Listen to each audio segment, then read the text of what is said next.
and welcome back to the newsroom. I am Victoria Konde, and these are the headlines we are tracking at the moment. The Nigerian government has said presidential aircraft as sovereign assets immune from seizure over a contractual dispute. The government's position comes after a U.S. appeal court ruled that Nigeria's claim to sovereign immunity in its dispute with a Chinese firm cannot stand in a commercial venture. In a statement by Kamaruddin Ogundele, a media head of Lateef Fagbemi, the Attorney General of the Federation, said the AGF and the National Security Advisor have commenced steps to set the order aside.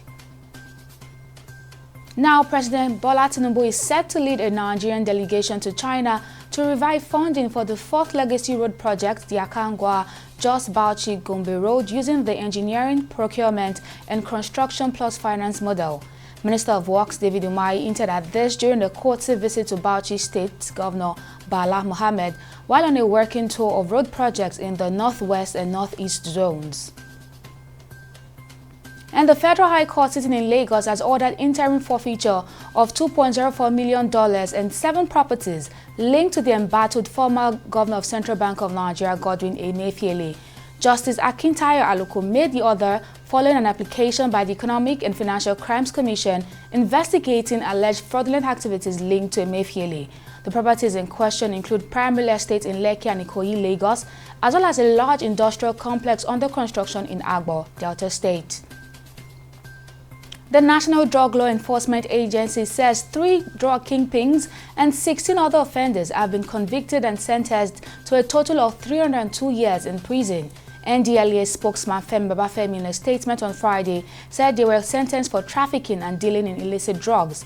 They were convicted for trafficking cocaine, heroin, cannabis, and opioids, among others. And on business, Nigeria is set to secure a $500 million World Bank loan to address challenges in the country's education and health sectors. This was detailed in a recent program information document for the appraisal stage of the Nigerian Human Capital Opportunities for Prosperity and Equity Governance Program. The proposed loan, part of the HOPE governance program, aims to tackle long-standing staffing gaps and enhance the performance management of basic education teachers and primary healthcare workers. And on the foreign scene, an aide to Ukrainian President Volodymyr Zelensky said on Friday that Ukraine's recent incursion into Russia was intended to pressure Russia into entering fair negotiations by causing significant tactical defeats.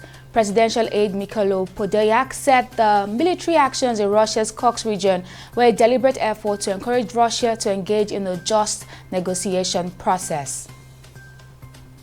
And finally, on sports, Nigeria's senior men's basketball team, the Tigers, has dropped 4 places in the latest FIBA ranking released on Friday.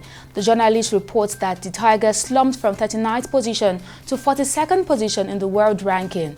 The former African champions tallied 299.7 points during the month under review to occupy 6th position on the continent. And that's all from the newsroom for the day. Many thanks for joining us. I am Victoria Konde. See you next time.